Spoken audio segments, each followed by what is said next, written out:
Hello students, welcome to the best coaching classes. आज हम इस वीडियो में करंट रेशो, लिक्विड रेशो और एब्सोल्यूट रेशो के प्रैक्टिकल क्वेश्चंस करेंगे। लास्ट वीडियो में हमने इसका थ्योरी पार्ट और फॉर्मूला समझा था, तो प्लीज़ अगर आपने वो वीडियो नहीं देखी तो पहले वो वीडियो देख लें ताकि आपके कंसेप्ट्स क्लियर हो सकें और आप प्रैक्टिकल कर सकें। Let's start with the illustration number 1। आपके पास क्वेश्चन में कुछ पर्टिकुलर्स गिवन हैं और बोला है कि करंट रेशो कंप्यूट करें। ठीक है, सो करंट रेशो का हमने वीडियो में फॉर्मूला समझा था कि current assets upon current liabilities. Current assets आपको इन पर्टिकुलर्स में से चेक करनी है कि आपकी कौन कौन सी करंट एसेट हैं। नॉन करंट इन्वेस्टमेंट हमारी करंट एसेट नहीं होती। Debtors, yes it is current asset. Bills receivable, marketable investment, inventory, cash in hand, cash at bank, these all are current assets. अब नीचे जो सन्ड्री क्रेडिटर्स, बैंक ओवरड्राफ्ट और outstanding expenses given हैं, these are the current liabilities. ठीक है, सो आप इनको plus कर लें, मतलब इनके अमाउंट्स लें और इन्हें प्लस कर लें। You can see in the solution current assets आपकी ये प्लस करके आपको टोटल निकाली है, that is 4 lakh, and current liabilities आपका टोटल करके आ रहा है 1,60,000। देन आपने क्या करना है, फॉर्मूले में पुट करना है और अपनी रेशो फाइंड आउट करनी है। 2.5:1 आपका जो आंसर आया है। मैंने आपको इसकी आइडियल रेशो बताई थी कि आइडियल रेशो इसकी 2:1 होती है। अब आप यहाँ पे चेक करें तो आपकी जो रेशो आ रही है वो 2:1 से अबव आ रही है ना। सो हम कह सकते हैं कि हमारे बिजनेस की जो लिक्विडिटी पोजीशन है वो अच्छी है। ठीक है, आपको कोई प्रॉब्लम नहीं आने वाली अपनी करंट लायबिलिटीज़ को पे करने में। Now come to the next question, question number 2। आपके पास अगेन पर्टिकुलर्स गिवन है और क्वेश्चन में बोला क्विक रेशो निकालें। कौन सी ratio? Quick ratio. Quick ratio का जो हमारा फॉर्मूला था वो quick assets upon current liabilities था। क्विक एसेट्स में करंट एसेट सारी इंक्लूड होती हैं, सिर्फ 2 छोड़कर। कौन कौन सी 2 एसेट्स हैं जो हमारी क्विक एसेट में इंक्लूड नहीं होती हैं? एक होता है प्रीपेड और एक होता है स्टॉक। ठीक है, सो ये 2 आइटम्स ऐसी हैं जो हमारे क्विक एसेट्स में इंक्लूड नहीं होती। बाकी सारी एसेट्स जो करंट होती हैं वही क्विक होती हैं। ठीक है, सो क्विक एसेट्स देखते हैं हमारे पास क्वेश्चन में कौन कौन सी हैं। सो चेक कीजिए, स्टॉक तो लेना नहीं, डेटर्स येस आएंगे। ठीक है, याद रखिएगा प्रोविजंस लेस होने के बाद वाले ही आएंगे। Bills receivable yes, marketable securities, cash in hand. ठीक है, प्रीपेड नहीं लेना। क्लियर? सो नेक्स्ट देखते हैं, यहाँ पे बेटा ठीक कर लेना अपनी बुक्स में, रिसीवेबल की जगह पेएबल आएगा। सो लायबिलिटीज़ चेक करते हैं, trade creditors, bills payable, outstanding expenses, bank overdraft, provision for tax. ठीक है, एंड आपके पास जो आगे दे रखा है वो दे रखा है डिविडेंड पेएबल। ठीक है, आपके पास जो ये फ्यूचर टैक्स लायबिलिटी है वो भी हमारी एट प्रेजेंट करंट लायबिलिटी में इंक्लूड नहीं होगा। ठीक है, सो इन सबको आप ऐड करेंगे, आपके पास करंट लायबिलिटीज़ आ जाएंगी और जो आपने क्विक एसेट्स ऐड करी उसमें आपके क्विक एसेट्स आ जाएंगे और देन आप फॉर्मूले में पुट करेंगे quick assets upon current liabilities. ठीक है, अब आप यहाँ चेक कर पा रहे होंगे आपकी जो रेशो आई है वो 1.194:1 आई है। ठीक है, मैंने आपको बताया था जो क्विक रेशो आइडियल रेशो होती है वो 1:1 होती है and it is above than that, है ना, ये उससे ज़्यादा है। तो हम कह सकते हैं कि आपकी जो पोजीशन है वो बेस्ट है। ठीक है, आप इजीली अपनी करंट लायबिलिटीज़ को पे कर सकते हैं। क्लियर? नेक्स्ट आपके पास आता है क्वेश्चन नंबर 3। आपके पास करंट एसेट्स गिवन है, करंट रेशो गिवन है, क्विक रेशो गिवन है एंड आपको करंट लायबिलिटी, क्विक एसेट्स और स्टॉक फाइंड आउट करना है। सो अब आपको क्या करना है, आपको पता है आपका करंट रेशो का फॉर्मूला क्या होता है, करंट एसेट्स अपॉन में करंट लायबिलिटीज़, एंड आपको रेशो गिवन है। सो रेशो की जगह आपने रेशो पुट करनी है 2.6:1। ठीक है, एसेट्स की जगह एसेट्स पुट कीजिए। अब आपको फर्स्ट ऑफ ऑल आप यहाँ से आप देख पा रहे होंगे, अगर आप क्रॉस मल्टीप्लाई कर दें तो आपकी क्या निकल जाएंगी, यहाँ पे क्या फाइंड आउट होगा, आपका करंट लायबिलिटीज़ फाइंड आउट हो सकती हैं, है ना। सो यहाँ से आपकी क्या निकल जाएंगी, करंट लायबिलिटीज़ फाइंड आउट हो जाएंगी। नेक्स्ट आप क्विक रेशो का फॉर्मूला लगाएं एज इट इज़, ठीक है, क्विक रेशो लें और वही बाय क्रॉस मल्टीप्लाई करें, देन आपके पास क्या वैल्यू आ जाएगी, क्विक एसेट्स की वैल्यू फाइंड आउट हो जाएगी। नाउ मैंने अभी आपको बताया जो करंट एसेट्स सारी क्विक एसेट्स होती हैं, सिर्फ दो एसेट्स को छोड़कर, कौन कौन सी, स्टॉक और प्रीपेड। इट मीन्स आप करंट एसेट्स में से क्विक एसेट्स माइनस कर दे तो आपके पास स्टॉक फाइंड आउट हो जाएगा, ठीक है। तो देखिए current asset minus quick asset क्या आ गया, स्टॉक। सो आप देखें इसका सेकंड पार्ट भी ऐसे ही है, ठीक है, ये आप खुद कीजिएगा। अगेन सारी इन्फॉर्मेशन वही गिवन है, current assets, ratio, quick ratio and find out करने को वही 3 आइटम्स बोलनी है। मेथड यही रहेगा, आप लोग खुद कीजिएगा, ठीक है। चलिए चलते हैं क्वेश्चन नंबर 4 पर।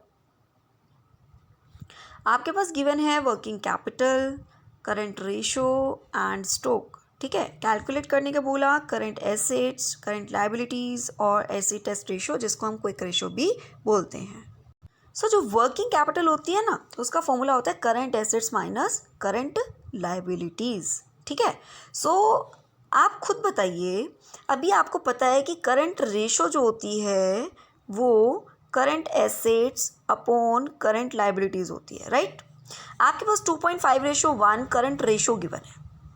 It means 2.5 is your assets and 1 is your current liabilities, ठीक है। मैं 2.5 में से 1 माइनस कर दूं तो आपके पास क्या आ जाएगा, वर्किंग कैपिटल ही आ जाएगा ना, ठीक है। तो हम ऐसे ही करेंगे और उसके बाद क्या लगाएंगे, यूनिटरी मेथड लगाएंगे। क्या लगाएंगे, यूनिटरी मेथड, कि अगर आपके पास वर्किंग कैपिटल 1.5 है देन करंट एसेट कितनी है, 2.5, और अगर वर्किंग कैपिटल 1 है तो आपकी करंट एसेट्स कितनी है, 2.5 अपॉन 1.5। अगर आपकी वर्किंग कैपिटल जो क्वेश्चन में गिवन है, क्वेश्चन में कितनी गिवन है जी, 45,000, अगर आपकी वर्किंग कैपिटल 45,000 हो तो आपकी करंट एसेट्स क्या रहेंगी, आप मल्टीप्लाई करके फाइंड आउट कर लेंगे।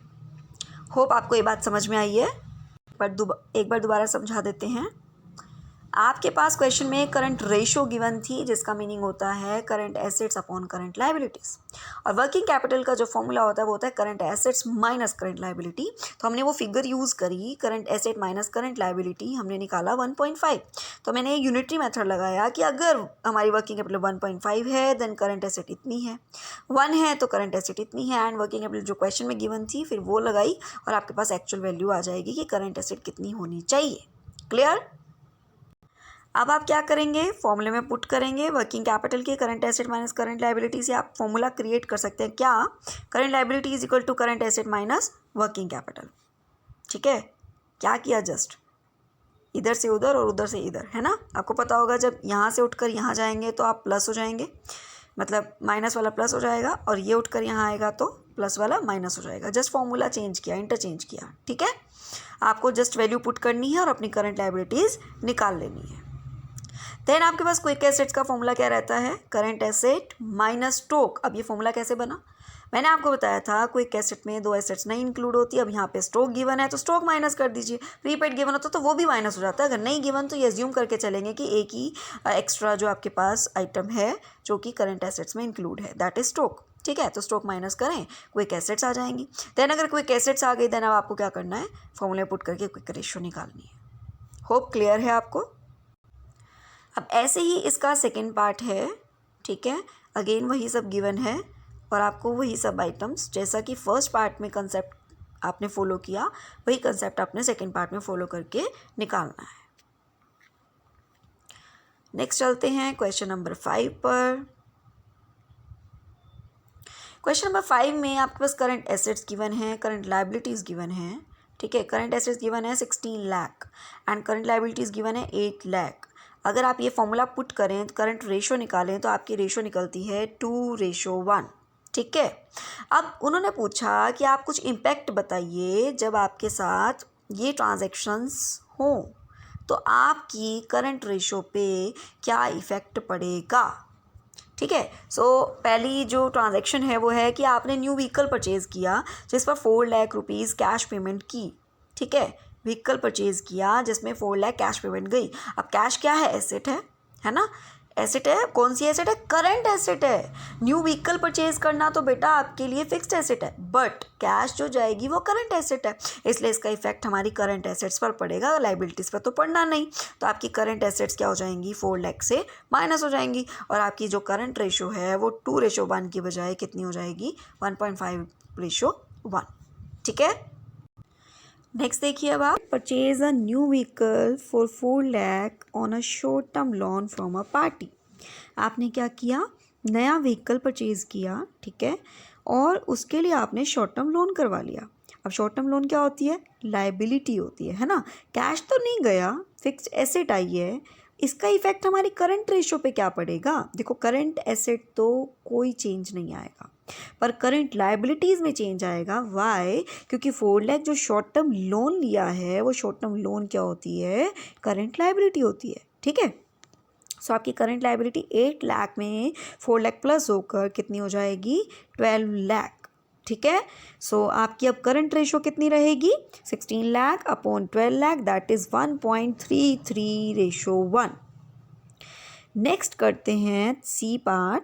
Purchase of a new vehicle 4 lakh on 3 years loan from a bank with 20% margin money. अब आप देखिए, आपने नया व्हीकल परचेज किया, ठीक है, 3 साल के लिए किया, ठीक है, बैंक से 3 साल के लिए, 3 साल के लिए नहीं किया, 3 साल के लिए लोन लिया, ठीक है, पर 20% मार्जिन मनी के साथ। ठीक है। सो मार्जिन मनी से आपकी जो करंट एसेट है वो डिक्रीज़ होगी। कितनी? 20% ऑफ 4 लाख। अब आपने करंट एसेट जब आपकी डिक्रीज़ होंगी तो आपके पास करंट एसेट डिक्रीज़ होकर रह जाएंगी 15,20,000। ठीक है। सो अब आपकी करंट रेशो पे क्या इफेक्ट पड़ेगा? 1.9:1 हो जाएगी। अब इम्पैक्ट क्या पड़ रहा है? अब आप ए पार्ट पे देखिए तो आपकी रेशो कम हुई 2:1 से, बी में और कम हुई, और सी में भी 2:1 से कम ही हो रही है। नेक्स्ट आपके पास आते हैं payment of dividend of 1,20,000 together with the corporate dividend tax at the rate 10%। ठीक है। आपने क्या किया? डिविडेंड पे किया, ठीक है, और साइड बाय साइड 10% जो है कॉर्पोरेट डिविडेंड टैक्स भी पे किया। ठीक है। सो अब आप देखें तो आपके जो डिविडेंड पे करते हैं it will reduce the current asset. Why? क्योंकि कैश में जाएगा ना, और कैश कम हुआ। ठीक है। तो अब आप देखिए, अगेन 16 लाख में से 12 लाख एज अ कैश, ठीक है, और 10% ऑफ 1,20,000 वो भी एज अ कॉर्पोरेट टैक्स जो है डिविडेंड का गया एज अ कैश। ठीक है। सो टोटल मिलाकर बेटा यहाँ पर ना 1,20,000 कर लीजिएगा, ये 12 लाख नहीं है। ठीक है। सो दोनों मिलाकर कितने हो जाएंगे? 1,32,000 माइनस हो जाएगा। माइनस होने के बाद आपके पास करंट एसेट्स कितनी रहेंगी? 14,68,000, और आपके फॉर्मूले में पुट करने के बाद आपके पास जो इम्पैक्ट पड़ेगा वो पड़ेगा 1.835:1 आपकी रेशो आएगी, जो कि 2:1 से कम है। ठीक है। सो ओवरऑल इम्पैक्ट देखने पर आए तो आप देखिए चेंजेस क्या क्या आए।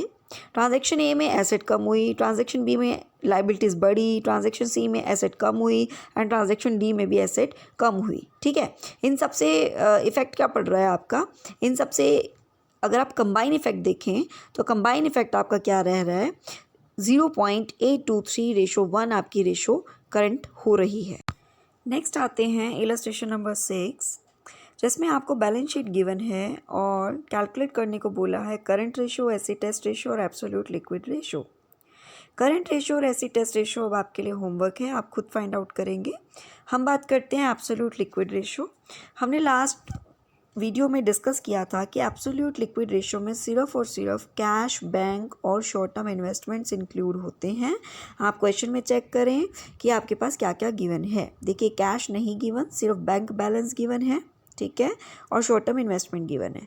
तो आप क्या करेंगे? एब्सोल्यूट एसेट्स में कैश और शॉर्ट टर्म इन्वेस्टमेंट्स ऐड करेंगे। करंट लाइबिलिटीज़ आप टोटल फाइंड आउट कर ही लेंगे, ठीक है, पहले 2 पार्ट्स में भी।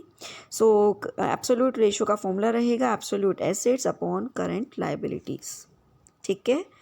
होप आपको आज के प्रैक्टिकल क्वेश्चंस क्लियर हैं। नेक्स्ट वीडियो लेकर आएंगे नेक्स्ट रेशो, सॉल्वेंसी रेशोज़, उनके डिफरेंट टॉपिक्स के साथ। ठीक है, तब तक के लिए bye bye, thank you and have a nice day.